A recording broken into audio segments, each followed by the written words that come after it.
कौन है ये खाटू श्याम जी? 3 बाण से पूरा महाभारत समाप्त करने का काम संकल्प ले रखा था। कौन? बर्बरीक जी ने 3 बाण से सारा युद्ध समाप्त। भगवान ने कहा, अच्छा यदि इस पीपल के पत्ते पर तुमने 1 बाण से छेद कर दिया तो मैं मान लूंगा कि तुम 3 बाण से पूरा महाभारत जीत लोगे या समाप्त कर दोगे। ठीक है। एक पांव पत्ते के नीचे, पांव के नीचे पत्ता दबा लिया भगवान ने और बाण चलाया श्री बर्बरीक जी ने। चलाया बाण, 1 बाण से सारे पत्तों में छेद हो गया। आश्चर्य मानेंगे आप लोग कि हरियाणा में आज भी कुरुक्षेत्र के पास वह गांव आज भी है और वह पीपल का पेड़ आज भी है, जिसके आज भी उस पीपल के हर पत्ते पर आज भी छेद हैं। मतलब जब नया पीपल का नया पत्ता निकलता है उसमें आज भी छेद है। आज भी आप जाकर देख सकते हैं। आज भी ये बात कितनी पुरानी है? 5000 साल पुरानी लगभग। भगवान ने तुरंत सिर काट दिया बर्बरीक जी का। सवाल कर लूं, अच्छा बताइए, भगवान ने बर्बरीक जी का सिर काट दिया तो क्या भगवान ने बर्बरीक जी के साथ सही किया कि गलत किया? आपके हिसाब से भगवान ने सही किया कि गलत किया? भाई किसी का आपने सिर इसलिए काट लिया कि आप बहुत बड़े बलवान हैं, आप 3 बाण से पूरा युद्ध जीत लेंगे, तो आपका सिर काट दिया गया। तो भगवान ने सिर काट के सही किया भगवान श्री कृष्ण ने या गलत किया? जोर से। सही किया। क्या सही था इसमें?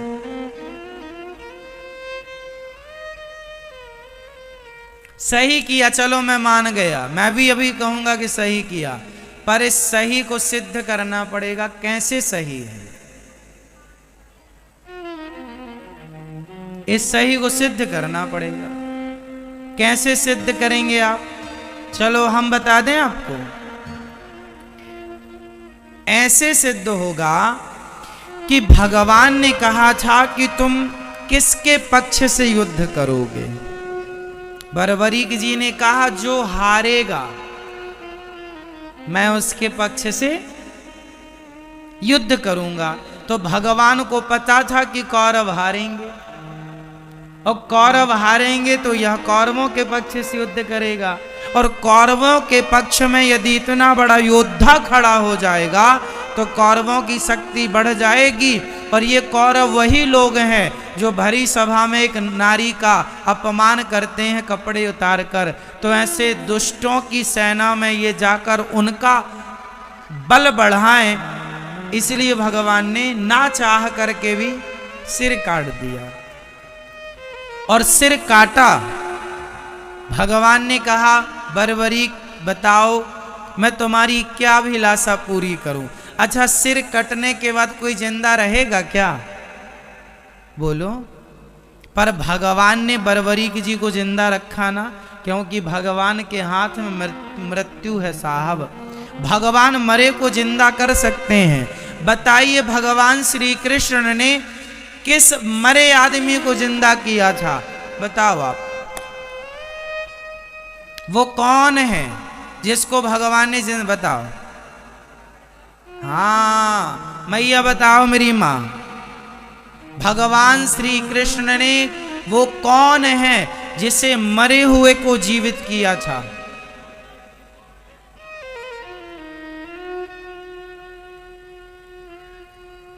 चलो भैया बताओ। नहीं, अभिमन्यु को नहीं जिंदा किया था, उनके पुत्र परीक्षित को। हाँ ये ठीक है आपकी बात, गर्भ में रक्षा की थी भगवान ने। पर एक और ज्वलंत बात, गुरु जी का पुत्र सांदीपनी उज्जैन में रहते थे। गुरु जी सांदीपनी जी उज्जैन में रहते थे, जहां भगवान श्री कृष्ण पढ़ने गए और 64 दिन में 64 कलाएं सीखी, जहां पर सुदामा जी से भगवान की मित्रता हुई। वहां पर जब पढ़कर भगवान आने लगे तो भगवान ने गुरु जी से कहा, गुरु जी मैं आपको दक्षिणा में क्या दूं? तो गुरु जी ने कहा कि अपनी माँ से पूछ लो। तो गुरु माता से पूछने गए, गुरु माता जी आप बताओ क्या चाहिए? गुरु जी तो कुछ कह नहीं रहे हैं। तो गुरु माता ने कहा, कन्हैया तुम हमें छोड़कर ना जाओ, यही हमारी गुरु दक्षिणा है। भगवान ने कहा, माँ मुझे तो जाना पड़ेगा, कुछ और मांग लो। तो फिर एक काम करो, मेरा बेटा था वो मर गया था, कई साल पहले मर गया था, उसकी बॉडी भी खत्म हो चुकी थी, हड्डियों का भी पता नहीं था, हमें जिंदा करके दो। अब भगवान हो, अब भगवान तो भगवान है, ठीक है चले यमराज के पास, चलो हमारे गुरु जी के बेटा को लाओ। महाराज बेटा की आत्मा तो है, सूक्ष्म शरीर तो है, शरीर का पता नहीं है। भगवान बोले शरीर हम बनाएंगे, लाओ।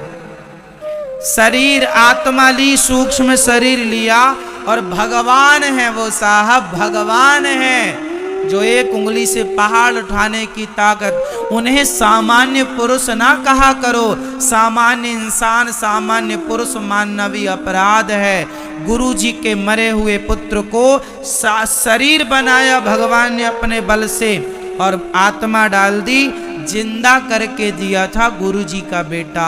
ऐसे भगवान है, जो भगवान गुरु पुत्र को जीवित कर सकते हैं, वो बरबरीक जी के कटे हुए सिर को बचाए रखें, इसमें कोई आश्चर्य नहीं।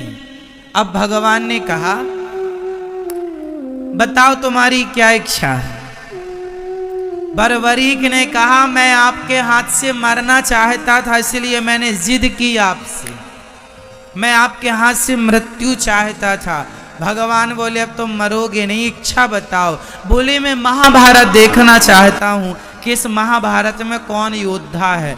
एक पर्वत के शिखर पर भगवान ने रख दिया कटा हुआ सिर, और कहा कि अब तुम्हें दर्द नहीं होगा, पीड़ा नहीं होगी, कोई कष्ट नहीं होगा।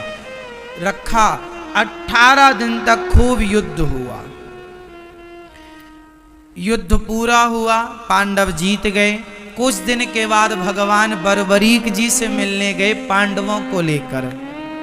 भगवान ने बरबरीक जी से कहा, भैया बताओ कि महाभारत में तुमने सबसे बड़ा योद्धा किसे माना है, किसे आप बड़ा योद्धा मानते हैं? अर्जुन को लगा अपने ही नाम आएगा, गांडीवधारी। भीम भैया बोले, हमारा गदा काम कर गया है। पर बरबरीक जी ने मुस्कुराते हुए कहा, प्रभु इस महाभारत में मुझे आपके सुदर्शन चक्र के अतिरिक्त कुछ दिखाई ही नहीं पड़ा।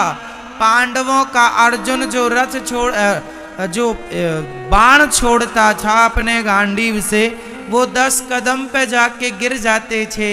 वो तो आपका सुदर्शन चक्र उन्हें गति प्रदान करता था, उन्हें बल प्रदान करता था। अब अर्जुन को समझ में आया कि महाभारत के असली हीरो हम नहीं, ना करते हुए भी भगवान सब करते हैं। जैसे महाभारत में कुछ ना करते हुए मेरे कन्हैया ने सब कुछ किया, भगवान ना करते हुए सब कुछ करते हैं। तो बरबरीक जी से कहा, अब तुम्हारी इच्छा बताओ। प्रभु बस आपका दर्शन हो गया, कोई कामना नहीं। भगवान बोले, सुनो तुम निर्दोष हो, तुमने कोई अपराध तो किया नहीं, मैं तुम्हें मृत्यु दंड किसका दूं?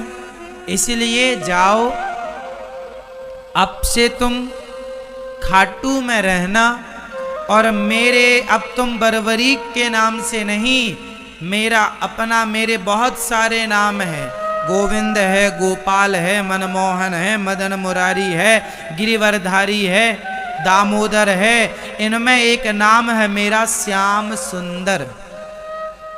तो जो श्याम नाम है वह श्याम नाम मैं तुम्हें प्रदान करता हूँ। तुम जाओ और खाटू में निवास करो, और तुम अब कलयुग में जो हार रहे हैं भक्त, उन हारे के सहारे बनते रहना, इसलिए उन्हें हारे का सहारा कहा जाता है।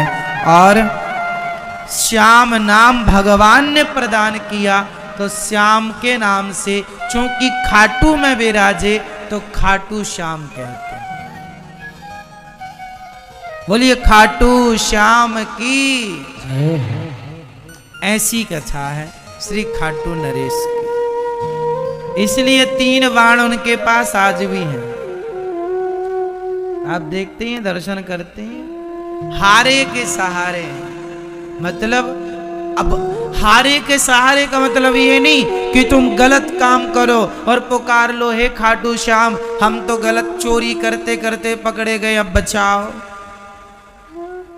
ऐसे हारे का सहारा नहीं है, जो सच के रास्ते पर है, और यदि उन्हें कोई कष्ट है तो भगवान चाहे आप कृष्ण नाम को पुकार लो, राम नाम को पुकार लो, खाटू श्याम नाम को पुकार लो, गोविंद देव जी को पुकार लो, जो सच्चे मन से जिनको पुकारेंगे, क्योंकि सब एक ही है, तो आप पुकार लें, भगवान उस रूप में आकर के आपकी मदद करते हैं। इसलिए आपको पहले सच्चा बनना पड़ेगा। भगवान सत्य के साथी हैं, झूठ के साथी नहीं है। झूठ का साथ बरबरीक देने चले थे तो भगवान ने उनका भी सिर काट दिया, हाँ या ना।